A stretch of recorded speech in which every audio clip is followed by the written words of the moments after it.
In the unforgiving wilderness, where nature shows no mercy, one trapper's obsession with survival led him to craft a secret weapon, a stone tunnel that defied the brutal cold. When temperatures plummeted to below zero, his cabin's warmth would be the difference between life and death.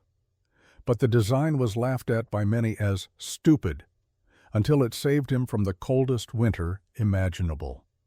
Before we dive into this incredible hero story, let us know where you're watching from. And if you find tales of resilience and frontier innovation fascinating, make sure to hit that subscribe button. Tomorrow's episode will unveil an even more unbelievable survival feat. The winter of 1837 in the Rockies came early. By mid-November, the mountains were already blanketed in snow, and the winds howled through the valleys with the ferocity of a beast. For most, the prospect of another long season of trapping and isolation would be daunting, but for Samuel Hale, it was just another challenge in a lifetime spent in the wilderness. Samuel had built his cabin from the ground up, just as he had done with each of the half-dozen structures he'd lived in during his years in the mountains. But this winter, something felt different. The wind was colder, biting deeper into his bones than ever before. And this time, it wasn't just the weather he feared. The true test would come when the temperatures plummeted, and the cold seeped into his cabin, threatening to destroy his fragile home and his spirit. For days, the storm raged on, a relentless force that covered the earth with thick snow and ice. The fire crackled in his hearth, offering only fleeting warmth. Samuel had no choice but to endure, but his thoughts were consumed with the one thing he couldn't ignore, the cold that had infiltrated every crack and corner of his cabin. As night fell, his breath misted in the air, and the harsh winds outside rattled the wooden walls of the cabin. The idea had come to him in a fleeting moment of desperation, sparked by the growing awareness that this winter might be his last. The simple log cabin, despite all his efforts to make it a sanctuary, had failed him. The cracks between the logs, the poorly insulated walls, and the inadequately reinforced door were all weaknesses waiting to be exploited by the relentless cold. His survival in the mountains had always depended on his ingenuity, but now he was faced with a task far more challenging than any trap he had ever set. It was then that he remembered something from his childhood, a lesson about stone structures that had once fascinated him. He had seen such designs used in the old country, structures that trapped heat and kept the cold at bay.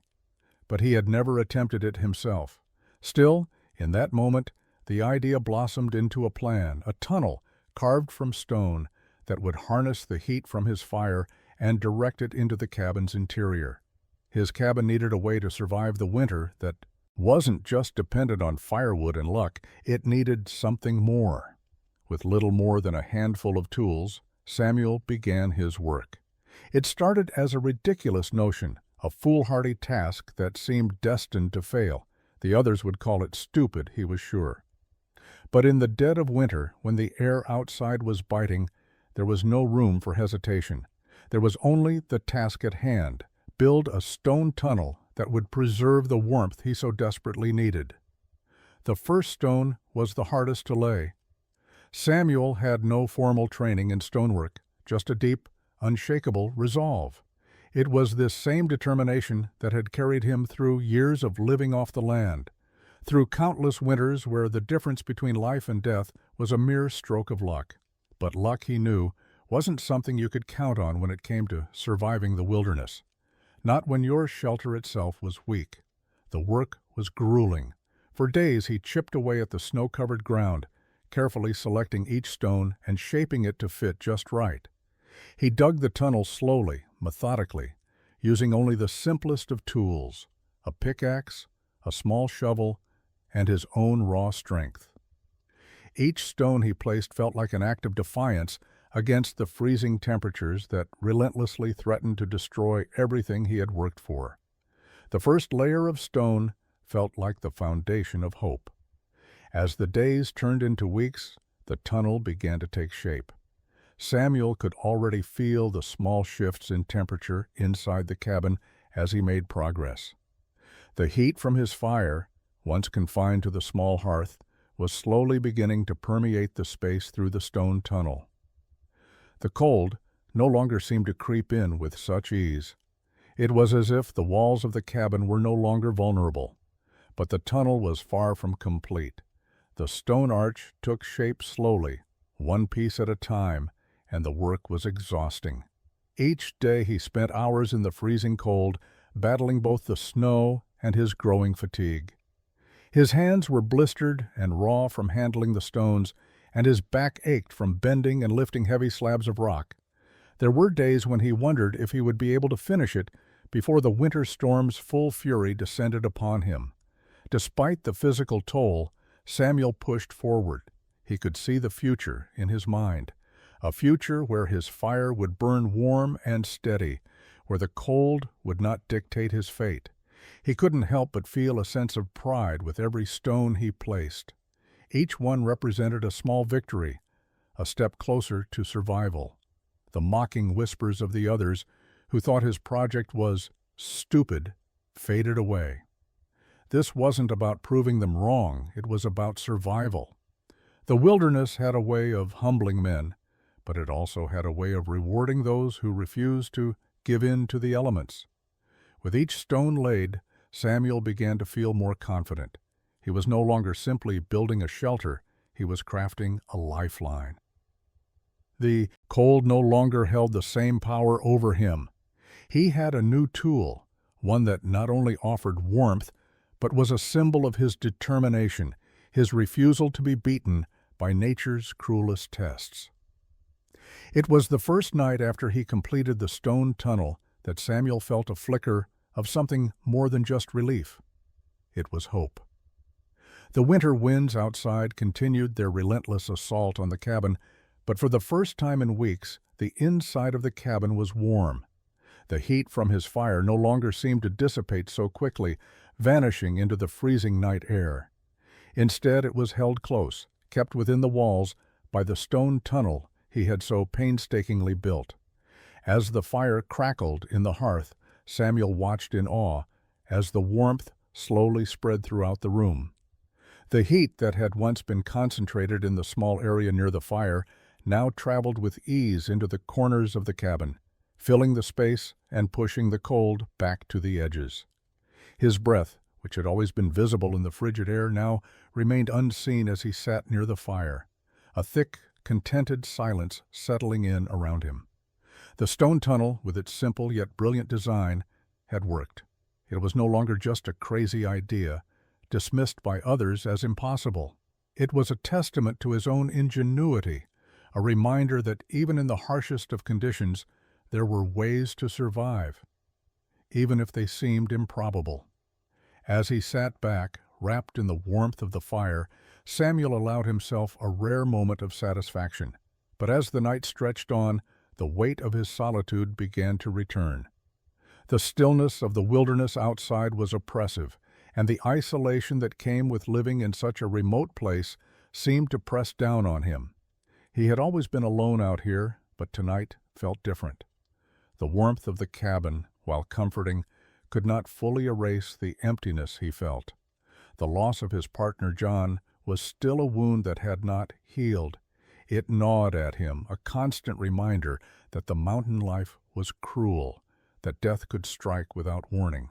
But as he stared into the fire, Samuel couldn't help but feel a spark of something else, a glimmer of hope.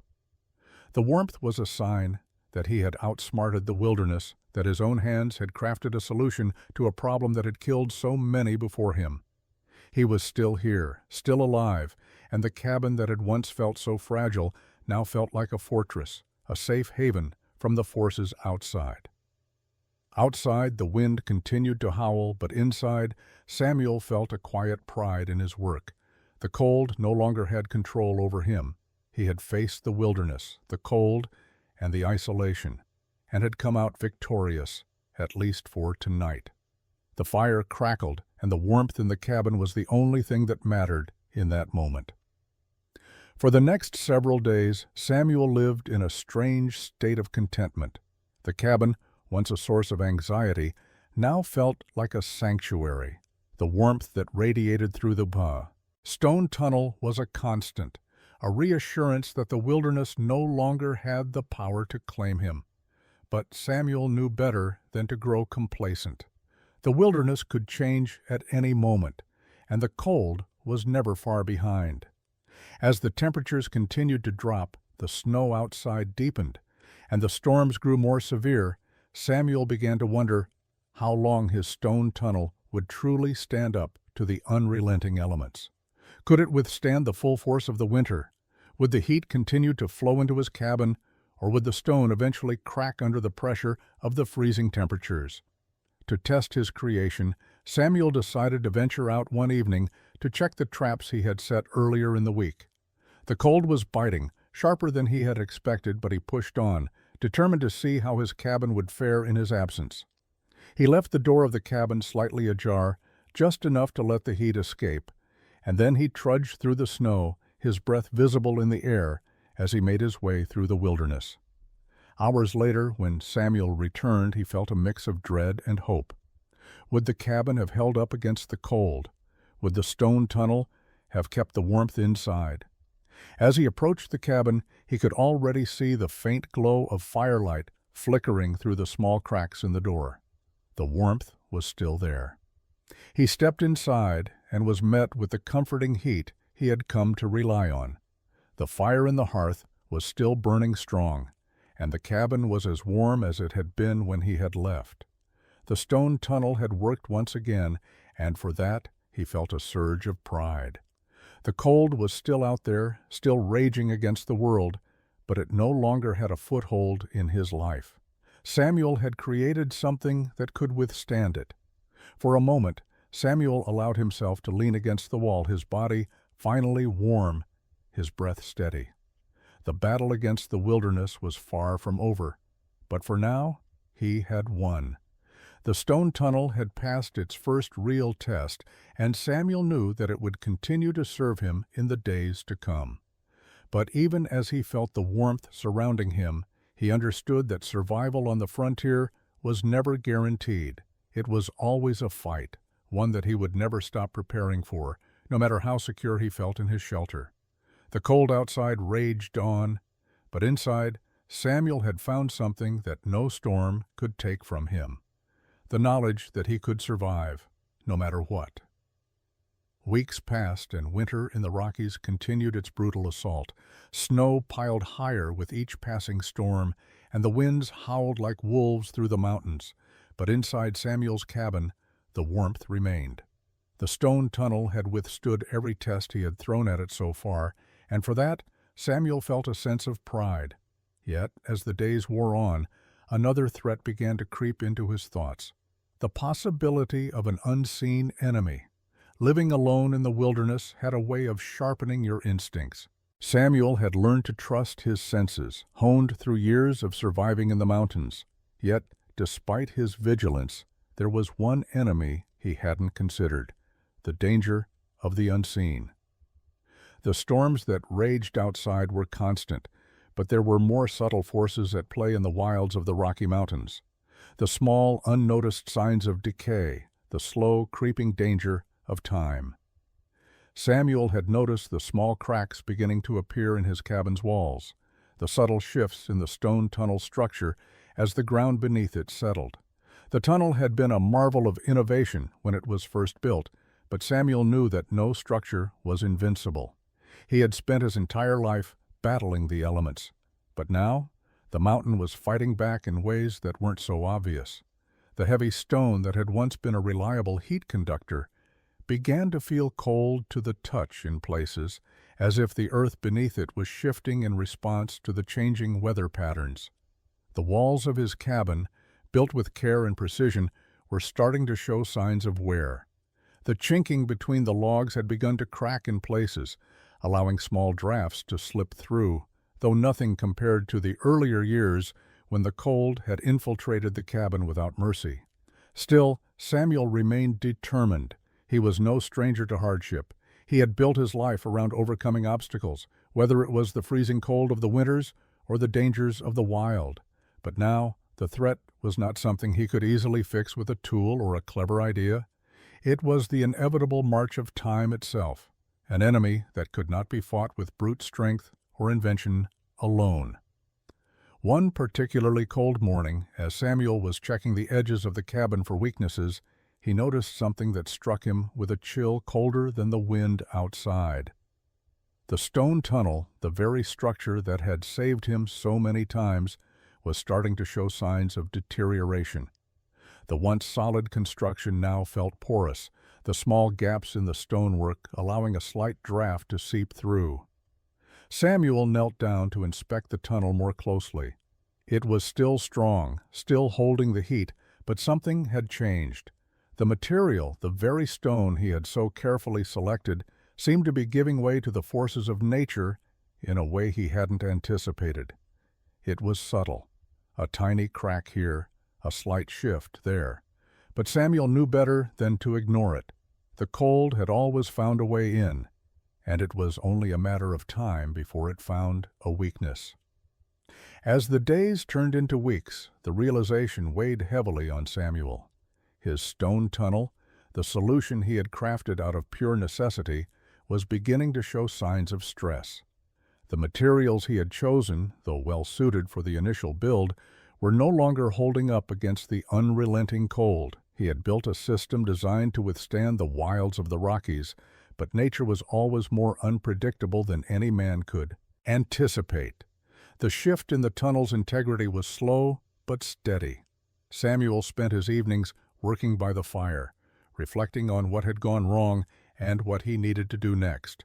The tunnel, which had once been a shining example of his ingenuity, now seemed like a temporary fix. The cold was finding its way through the cracks, and with it came a deeper question. Could he ever truly be safe in this wilderness? Despite the wear and tear, the tunnel was still providing some relief. His cabin was warmer than it would have been without it, but it wasn't enough. Samuel knew he couldn't let the mountain outlast him. He had come too far, survived too much, to allow his creation to falter under the pressure of time. But what could he do? What could he possibly add to the structure to keep it from crumbling under the weight of the season? The answer, as always, was hard work. Samuel knew that survival in the mountains had never been easy, and it wasn't just about building something once and hoping it would last. It was about constant adaptation, constant vigilance. He had learned long ago that the wilderness did not reward complacency. To stay ahead of the game, you had to constantly be thinking, constantly innovating. That night, with the wind howling outside and the fire crackling softly, Samuel began to sketch out a plan. It wasn't much, just a few quick lines on a scrap of paper, but the ideas began to form in his mind. What if he could reinforce the tunnel, add a second layer to protect it from the ravages of time? He would need to get more stone, more material, but it was doable. There was always a solution, if you were willing to work for it. The burden of ingenuity was a heavy one. Samuel knew that once you solved one problem, another would always rise to take its place.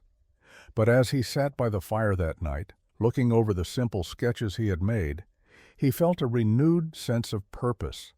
The mountain may always try to knock him down, but as long as he had his mind and his hands, there was always a way forward. Samuel woke early the next morning, his body stiff from the cold that seeped into the cabin overnight. The storm outside had not let up, and the wind continued to batter the sides of the cabin, urging him to stay inside and rest. But there was no time for rest. The stone tunnel he had worked so hard to build was weakening, and Samuel knew that it wouldn't be long before the cold found its way inside again. With determination, he stood up, brushing off the frost from his coat. He was a man of action, not one to sit idly by and wait for something to break. He had always believed that the wilderness could be tamed with ingenuity and hard work, but the cold was proving to be a relentless foe. It wasn't enough to simply create something that worked for a season. It had to endure.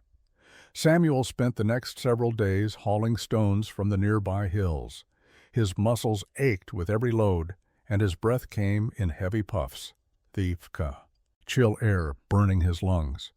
But he knew that every stone he carried was a step toward reinforcing his shelter, ensuring that the warmth he had fought so hard to preserve wouldn't slip away as the cold grew more intense. The task was slow and laborious. With each stone, he carefully examined the structure of the tunnel, testing for weaknesses. The cracks he had noticed before were still small, but they had begun to spread. The earth beneath the stonework had shifted slightly, causing subtle but noticeable shifts in the tunnel's foundation. He couldn't afford to wait for the problem to worsen. He needed to act now, while the tunnel could still be saved. Using the materials he had collected, Samuel began to reinforce the tunnel from the inside.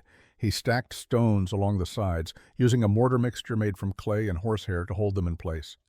It was grueling work, but Samuel's focus never wavered. As he laid the stones, he thought back to the early days of his journey. The first time he had stepped foot in these mountains. The first time he had built a shelter with nothing but his hands and the tools he had carried with him. Each stone he placed felt like an affirmation of his resilience. The tunnel, though damaged, was not beyond saving.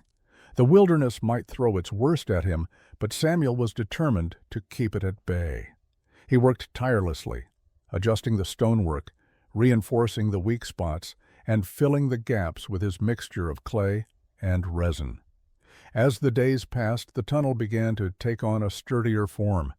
The small cracks were filled, and the structure felt more solid than it had in weeks. The mountain, Samuel knew, would always be a harsh and unforgiving place. But as he stood back to survey the work he had done, he couldn't help but feel a surge of pride. The stone tunnel was more than just a solution to his problems. It was a testament to his ability to adapt, to overcome. It had started as a stupid idea, a laughable attempt to fend off the cold.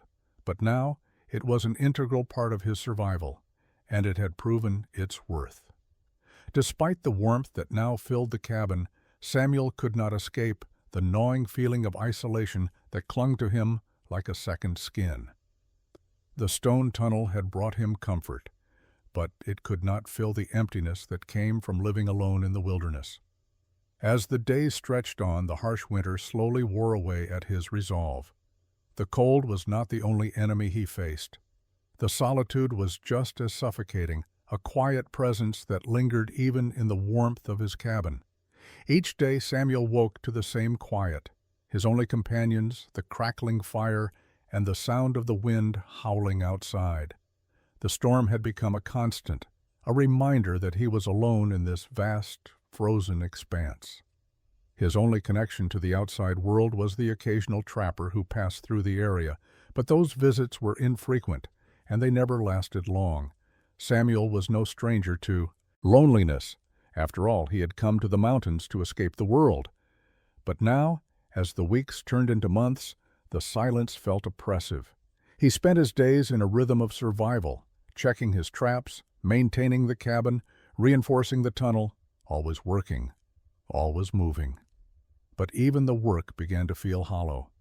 The land he had once found so captivating now felt empty, as if the mountains themselves had become a prison. He had crafted his shelter, he had ensured his survival, but the cost was far greater than the work he had put into it. The price was his own peace of mind. As night fell, Samuel often found himself staring into the fire, his thoughts drifting to the past. He thought of his old life before the mountains, before the solitude. He had not come to the wilderness with any intention of staying. He had been just another man chasing fortune, a trapper in search of wealth, of escape. But somewhere along the way, he had lost himself to the mountains. And now, here he was, with no one to share the warmth of his cabin, no one to talk to or laugh with, no one to remind him that he was still part of the world he had left behind. The loneliness was always there, lurking in the corners of his mind. It didn't matter how much warmth his stone tunnel provided or how sturdy his cabin became. It didn't matter how many days he spent surviving the storm or perfecting his shelter. The wilderness was vast and indifferent, and it had claimed his soul in a way that no stone tunnel or fire could ever undo. As Samuel lay in his bed that night, staring up at the ceiling of his cabin, he thought of John, his lost partner, the bear attack, the grief, the silence that had followed. It all came rushing back in waves. He had built his cabin, his stone tunnel, as a way to survive, but he knew deep down that it wasn't the cold he feared most. It was the emptiness, the isolation, and the relentless ache of loss that would haunt him long after the storms had passed. Samuel awoke to the sound of the wind. It was louder than usual today, the howling gusts rattling the roof and filling the space with a bone-deep chill. The storm had returned, more violent than ever, and the snow outside was thickening by the minute. Despite the warmth from the stone tunnel, Samuel knew that this was not a storm he could easily ignore. The Rockies had a way of testing a man's resolve, and today the mountain was going to push him to his limits. He stepped out of bed, the cold creeping into his bones as his bare feet touched the floor. The fire in the hearth was still burning, its warmth giving him some relief, but he could feel the cabin's walls trembling against the ferocity of the storm outside. He moved quickly, preparing for the day ahead. There was work to be done, traps to check, firewood to gather, and the ever-present task of reinforcing his shelter against the relentless cold. Samuel's stone tunnel had kept the heat in for the most part, but he knew it wasn't perfect. No structure could ever truly stand up to the forces of nature, no matter how well crafted. The cold always found a way in, creeping through the tiniest cracks and testing the limits of his creation. He had come to accept that no matter how hard he worked, there would always be days when the wilderness would remind him of its power. As the hours passed, the storm showed no signs of letting up. The wind howled outside, a constant reminder that he was at the mercy of the mountains. Samuel stepped outside to check his traps, his breath visible in the freezing air. Each step he took felt heavier, the weight of the snow slowing him down. He could feel the cold seeping through his clothes, but he didn't stop. He had learned long ago that stopping in the wilderness could be deadly. If you paused for too long, the cold would swallow you whole. His traps were mostly empty. The storm had driven most of the animals into hiding, and Samuel was beginning to worry about his food supply. Winter in the Rockies was unforgiving, and it didn't take long for supplies to dwindle. He had to find a way to keep his fire burning, to stay warm, and to survive until the storm passed. But the cold was unyielding, relentless, and every task seemed harder than the last. As he trudged back to the cabin, he realized that the cold was not just an external enemy. It had seeped into his mind, making every decision feel heavier, every action more taxing. But this was his life now. The wilderness demanded perseverance, and he was no stranger to it. He would keep moving, keep fighting. Even if it felt like the cold might eventually swallow him whole, Samuel refused to give in. The storm had lasted for days. Snow continued to fall in thick, heavy layers, burying the landscape beneath its icy grip. For the first time in years, Samuel found himself questioning his ability to survive. It wasn't the cold that worried him.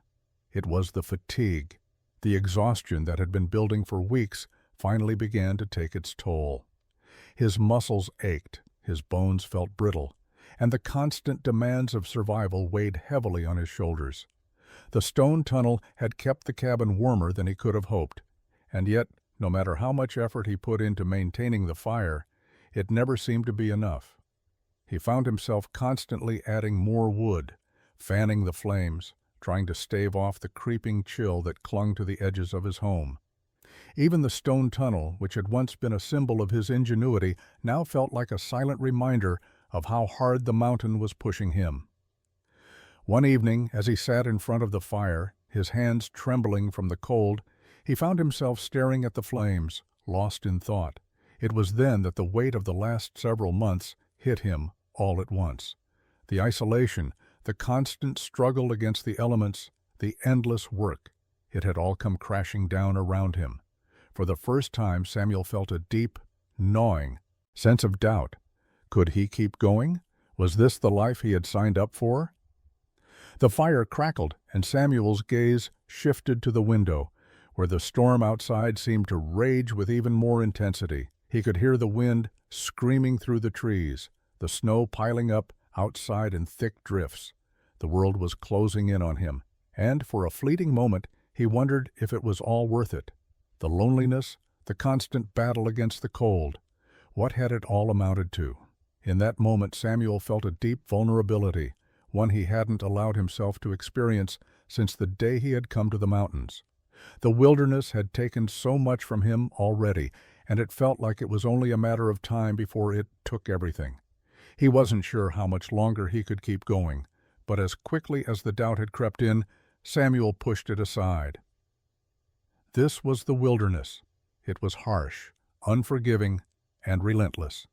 But he had survived this long, and he wasn't about to let the cold or the storm defeat him.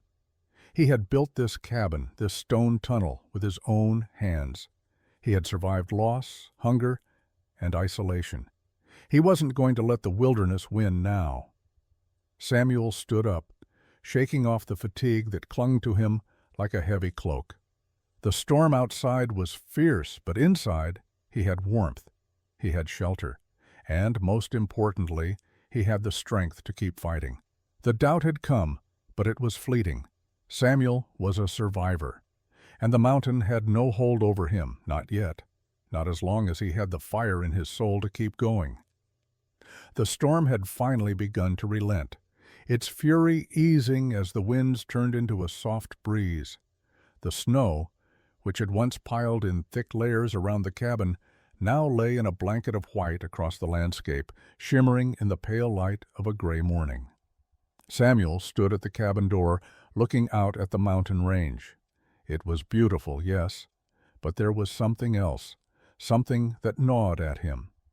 He had always prided himself on his ability to survive in the wilderness, to build and adapt when faced with the challenges of the land. Yet, as the cold slowly began to ease, something unexpected happened. Samuel wasn't alone.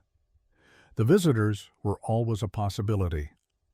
Those rare moments when another soul appeared in the vast isolation of the Rockies. A trapper, a wandering settler, someone in need of shelter or company. Samuel had lived alone for far too long, his only companions the fire, the stone tunnel, and the endless winds. But the wilderness had a way of changing, and when it did, you had to be prepared. He had noticed the tracks outside the cabin the day before, the unmistakable marks of someone else's boots fresh in the snow. His first instinct had been to close the door, hide, and wait for them to pass. He had no interest in visitors. He had lived this life alone by choice. But the tracks were too close. Samuel knew that whoever had been out there was coming for him, whether he was ready or not. So he prepared himself. His rifle was at his side, and his eyes scanned the horizon as he waited. The sound of footsteps crunched through the snow outside, slow and deliberate. There was no mistaking the sound of someone approaching. Samuel stepped back from the door, his hand tightening around the rifle's stock. He would be ready. The knock came softly, almost tentative, but the silence that followed it was enough to stir a deep, familiar tension in Samuel's chest. Visitors were always a risk. They were always unpredictable, sometimes desperate, and often dangerous. The wilderness brought out both the best and worst in people. Samuel opened the door just a crack, his face shadowed by the frame. The man standing there was thin, gaunt, with a rugged face covered in a scruffy beard. His clothes were tattered, and his eyes were wild with hunger. He looked like a man who had been on the move for far too long. "Morning," the man said hoarsely. "I've been out in the storm for days. I'm looking for shelter. I'll make it worth your while." Samuel didn't answer immediately. His eyes flicked over the man's features, taking in every detail. He could feel the weight of the wilderness pressing in on him, and for a moment he considered turning the man away, It was dangerous to invite anyone into his home, especially someone he didn't know. But something in the man's eyes, the desperation, the rawness of it, made Samuel hesitate. Finally, he nodded. "Come in, but you'll have to follow my rules." The man smiled faintly, relief washing over his face. He stepped forward into the warmth of the cabin. Samuel couldn't shake the feeling that this encounter would change something. He had been alone for too long, and now, with this stranger at his door, the mountain had brought him a reminder that survival wasn't always about solitude. The man, who introduced himself as Eli, was exhausted. His hands shook as he removed his gloves, revealing raw, frost-bitten skin. His voice was weak, and his body language was that of a man who had been broken by the unforgiving wilderness. Samuel set him up by the fire, handing him a cup of water, and watched quietly as he began to recover. There was a strange unease in the air as Samuel observed Eli. The cabin, which had felt like a fortress for so long, now felt different. It was no longer just Samuel's safe haven. It was now shared space, shared warmth, and the change in atmosphere weighed heavily on Samuel. Eli sat in front of the fire, his clothes still damp from the storm, his eyes closed as he absorbed the warmth. "I've been alone for days," Eli muttered, his voice raspy. "Hunger and cold. You don't realize how much you miss simple things, like food, and a fire that doesn't die after a few hours." Samuel didn't respond immediately. He wasn't used to sharing space with anyone, and the conversation felt foreign to him. His life had always been solitary. The wilderness, with all its harshness, had been a constant companion, but people, they came and went. Some stayed a while, others disappeared as quickly as they had arrived. "I thought I was going to freeze to death out there," Eli continued, his eyes drifting toward the stone tunnel, the source of the warmth that had kept him alive. "But this is something I've never seen before. I heard stories about men who built shelters that could stand against the cold, but I never believed them until now." Samuel gave a small nod, acknowledging the compliment, though his mind was elsewhere. He didn't want to discuss the details of how the tunnel had come to be. It had been born out of necessity, out of a need to survive, and he didn't want to risk over-explaining it. The wilderness didn't need stories, it just needed survival. After a few moments of silence, Eli spoke again. "I've been wandering for weeks, trapping what I could. The storms kept coming, and I thought I'd never make it. But now, I'm here, safe. For the first time in a long time, I'm not alone." Samuel shifted uncomfortably, his eyes flicking toward the door. The warmth of the fire had begun to settle into his bones, but the intrusion of another person so close after so many years of isolation unsettled him. The wilderness had always been his own, a space where he could control what happened. Now, with Eli sitting there sharing the same space, it felt as though something precious was slipping away. For the first time in years, Samuel realized just how deeply he had come to rely on solitude. But as he looked at Eli, the man slowly warming in front of him, he couldn't deny that there was something comforting about having another soul in the cabin, even if only for a while. Eli had survived by sheer will, much like Samuel. In a way, their struggles were the same. The cold, the isolation, the fight for warmth. These were battles they both understood. And though Samuel could feel the pang of vulnerability, he also knew that in this shared struggle, perhaps there was strength. The days after Eli's arrival were a blur. Samuel's cabin, once a quiet sanctuary of solitude, had taken on a new energy, filled with the sound of conversation and shared meals. Eli was a quiet man, but his presence was impossible to ignore. The wilderness, which had always been a backdrop to Samuel's life, now seemed less lonely with another person nearby. Samuel found himself, for the first time in years, hesitant. He had shared the basics of his survival, the stone tunnel, the fire-building techniques, but there was a part of him that didn't want to open up any further. He'd spent too many years trusting only himself. People, he had learned, came and went, and each time someone left, it left a scar. But Eli, despite his rough exterior, wasn't like the others. There was a quiet resilience about him that Samuel could relate to, a weariness that spoke of survival in the same way Samuel understood it. Eli hadn't come to ask for help, not really. He had come to survive, just as Samuel had, and that understanding made it easier to trust him, if only a little. One evening, as the fire crackled softly in the hearth, Samuel found himself staring into the flames, his mind wandering. Eli sat beside him, his body slumped from exhaustion, but his eyes alert as ever. The storm had passed, but the snow remained, its silence settling over the land like a heavy blanket. For a moment Samuel wondered how long Eli would stay. Would he leave when the weather cleared, or would he too be drawn to the promise of warmth that Samuel had built here? Breaking the silence, Eli spoke, his voice low but steady. "You've been through a lot out here, haven't you? This life, the isolation. It's not for everyone. Hell, I've been out in the wilderness for months, and I've never felt more lost." Samuel glanced at him, unsure how to respond. He knew that feeling. He had known it all too well. He didn't answer immediately, and the silence stretched between them for a few moments. "What makes you keep going?" Eli asked, the question quiet but probing. Samuel took a deep breath, his eyes never leaving the fire. "You just keep going," he said simply. "Out here, there's no choice. You live or you die. You make the decisions that keep you alive, and sometimes those decisions aren't easy." Eli nodded, looking down at the ground for a moment. Samuel felt a pang of something, maybe recognition, or maybe something deeper. He had lived this life long enough to know the risks, the sacrifices, and the rewards.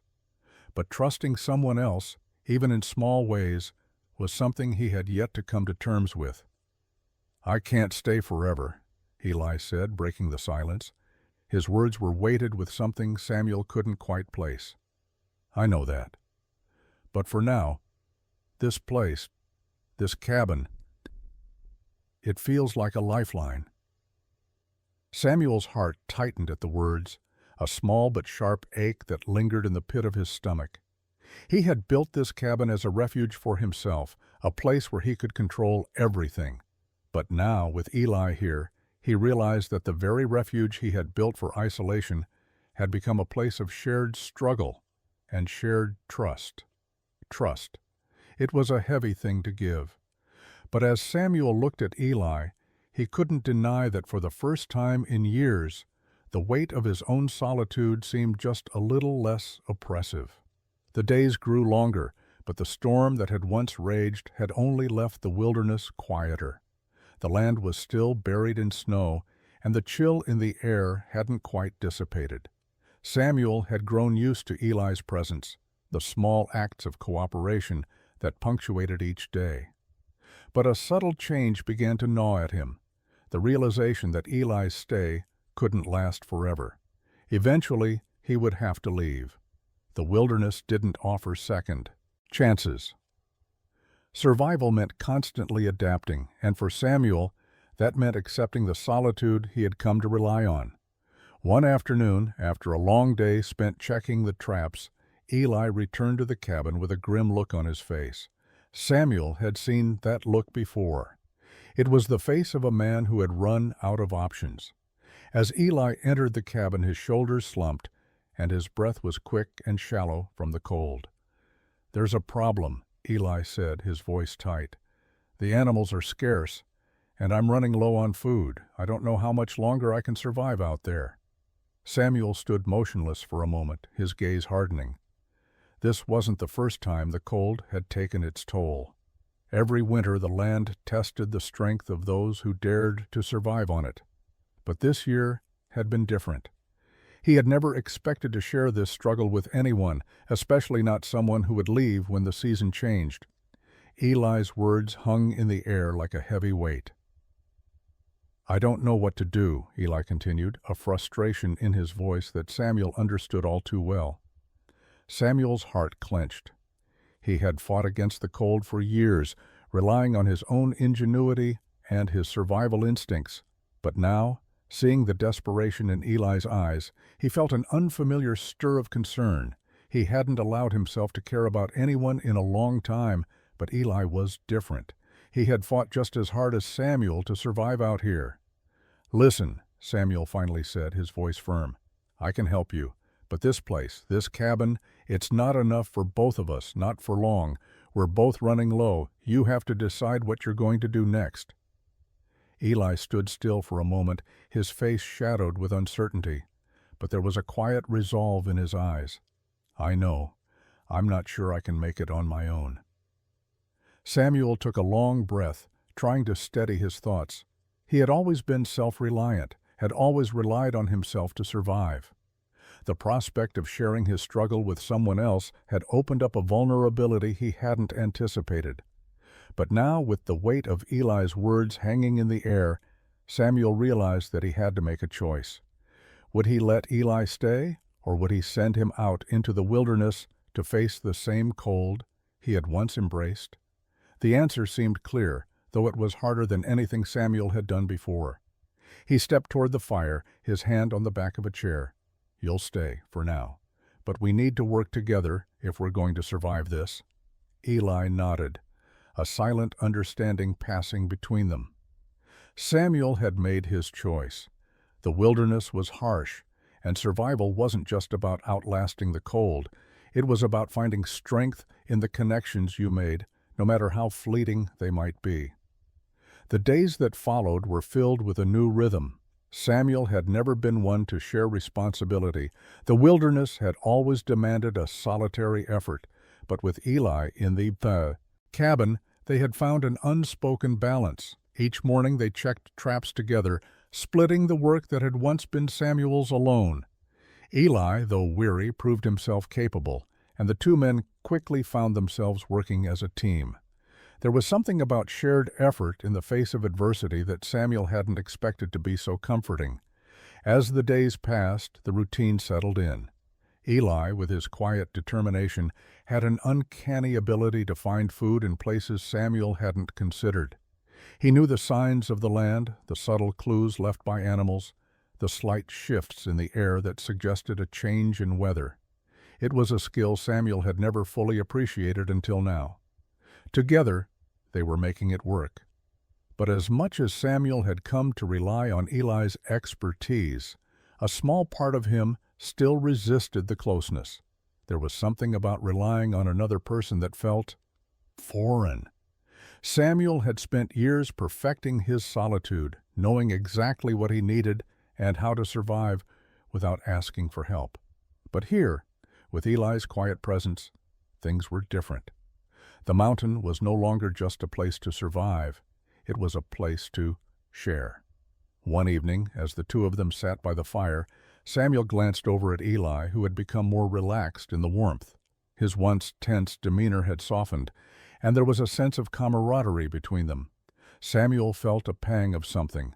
It was part gratitude, part something else he couldn't quite place. They were surviving together, but in the stillness of the evening, it felt as though they were beginning to share something deeper. "How do you do it?" Eli asked, his voice breaking the silence. "How do you keep going out here, day after day, with no one else?" Samuel looked into the flames for a long moment. His hands were calloused from years of work, his body weathered by the harshness of the land. But he had never asked himself why he kept going.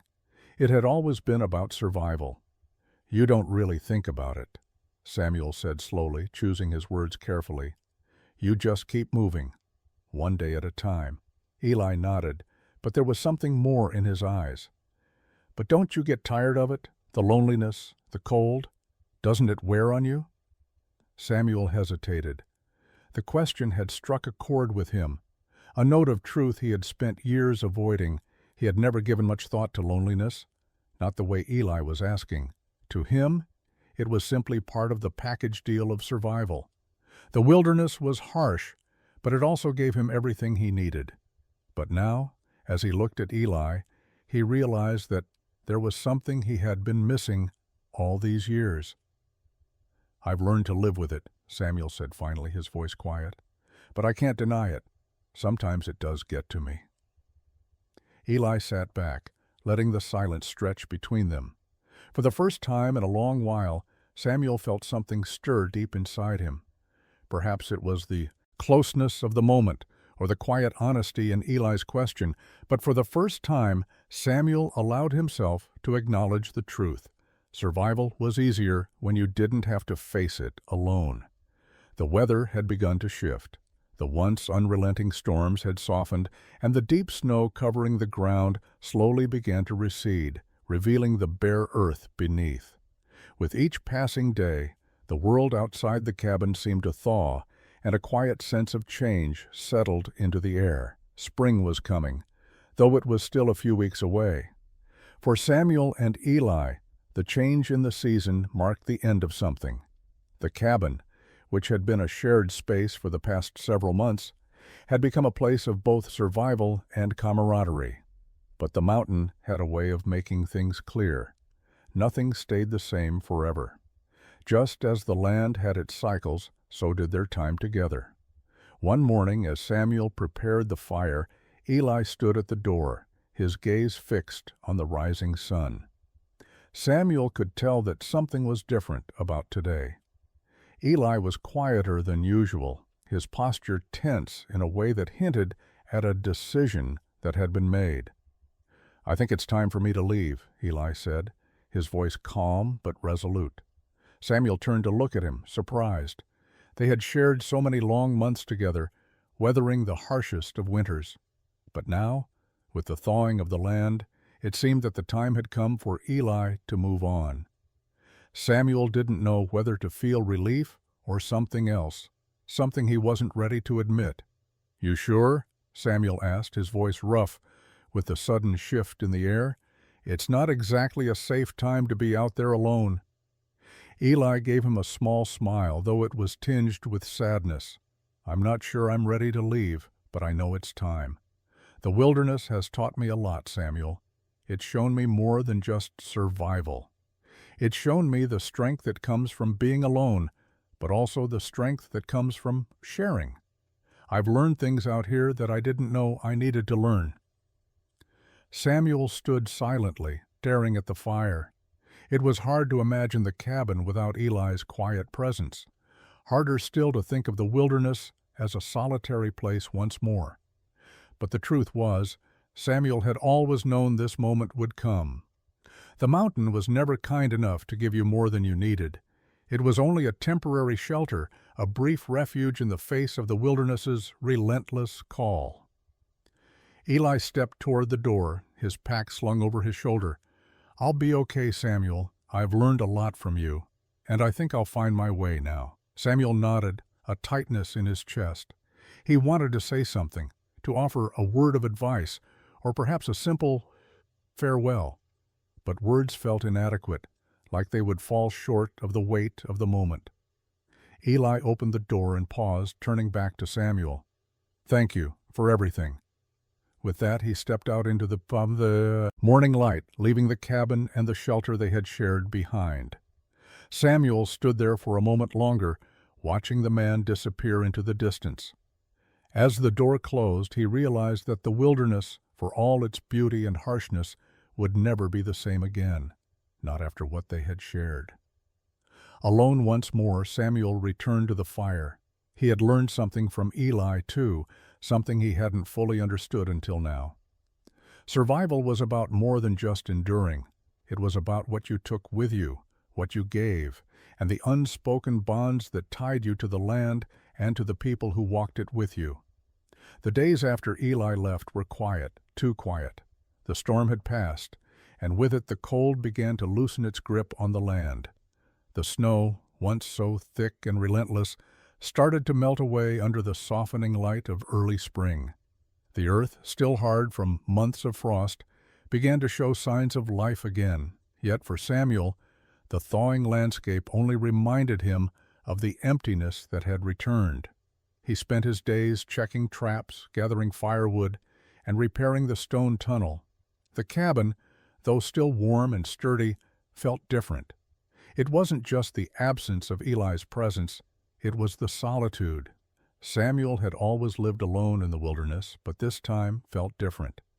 The cold had faded, but the stillness left behind by Eli's departure hung in the air, thick and suffocating. There was no longer anyone to share the weight of the world with. It was just Samuel and the mountains again. Every night, Samuel sat by the fire, staring into the flames, his thoughts wandering to the months he had spent with Eli. It had been a brief but transformative time. The shared struggle, the companionship, he hadn't realized how much he'd come to rely on it until it was gone. The wilderness had always been a place of refuge, but now it seemed more like a prison. Eli's departure had left an ache, one Samuel wasn't sure how to mend. But Samuel had never been one to wallow. He had always known that the mountains were unforgiving, that survival meant pushing through, no matter the personal cost. And so, despite the lingering emptiness, Samuel moved forward. He worked, he survived, and he tried not to dwell too much on the past. Yet, each task felt heavier than it had before. The land had grown quieter, and with it, Samuel's heart felt a little colder. The mountains had always been a place where he could escape from the world, but now they seemed like a reminder of everything he had lost. Eli was gone, and though Samuel understood the necessity of his departure, a part of him couldn't shake the feeling that something precious had slipped away. Spring came slowly, the snow receding into the ground and the air growing warmer with each passing day. The mountain, though still harsh and imposing, began to feel less oppressive. The once deep silence that had followed Eli's departure slowly gave way to the sounds of birds and the rustle of leaves. Nature, it seemed, was healing, but Samuel was still haunted by the absence of his companion. The wilderness, once a refuge, had become a place of solitude again, as it had been before. Yet, as the seasons shifted, something began to change within Samuel. The sting of Eli's departure faded, and he found himself coming to terms with the quiet. His work in the cabin had become more focused, the repairs more purposeful. The stone tunnel, which had once been a last-ditch effort to survive, now felt like a testament to his resilience. He had built it with his own hands, piece by piece, and though the mountain had taken so much from him, it had also taught him the strength of his own spirit. One evening, as the sun dipped below the horizon, casting a warm glow over the mountains, Samuel sat on the porch of the cabin. The fire crackled inside, but for the first time in months, Samuel felt at peace. The landscape around him was vast and unyielding, but he had survived it. And in surviving, he had learned something deeper than just the skills of survival. He had learned the strength of the human spirit, the ability to endure not just the cold, but the isolation, the longing, and the quiet ache of loss. Samuel knew that the wilderness would always be a part of him. It had shaped him, scarred him, and taught him more than he could have imagined. But now, as he sat on the porch looking out at the expanse before him, he realized that he was no longer just a man surviving the wilderness. He had become a part of it, intertwined with its beauty and brutality. The legacy of the mountain was in his blood, and it would live on in him. Though the loneliness would return from time to time, Samuel understood that it was simply part of the journey. It was something he could endure, something he could live with. The mountain had shown him that survival wasn't just about fighting the elements, but about finding a way to endure, no matter how harsh the world might be. And as he watched the last light of the day fade into the darkness, Samuel knew that the wilderness had no more power over him. He had learned to live with it, and in doing so, had found a sense of peace that had eluded him for so long. The mountain had taken much, but it had also given him everything he needed to survive. And that, Samuel knew, was enough.